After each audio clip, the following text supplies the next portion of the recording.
திருப்பூர் மாவட்டம் அமராவதி அணையிலிருந்து திறந்துவிடப்படும் தண்ணீரின் கால அளவு இன்றுடன் முடிவடையும் நிலையில் அதனை நீட்டிப்பு செய்து நாளை முதல் தண்ணீர் திறந்துவிட முதலமைச்சர் செல்வி ஜெயலலிதா உத்தரவிட்டுள்ளார். இதனால் திருப்பூர் மற்றும் கரூர் மாவட்டங்களில் உள்ள 54,637 ஏக்கர் நிலங்கள் தொடர்ந்து பாசன வசதி பெறும்.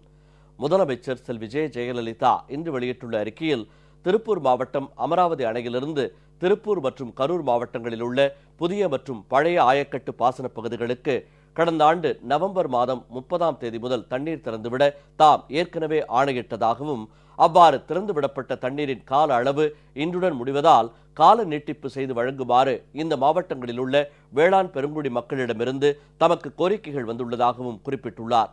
வேளாண் பெருமக்களின் வேண்டுகோளினை ஏற்று திருப்பூர் மாவட்டம் அமராவதி அணையிலிருந்து திருப்பூர் மற்றும் கரூர் மாவட்டங்களில் உள்ள அமராவதி பாசன அமைப்பின் கீழ் உள்ள புதிய மற்றும் பழைய ஆயக்கட்டு பாசன பகுதிகளுக்கு கால நீட்டிப்பு செய்து நாளை முதல் தண்ணீர் திறந்துவிட தாம் ஆணையிட்டுள்ளதாக முதலமைச்சர் தெரிவித்துள்ளார்.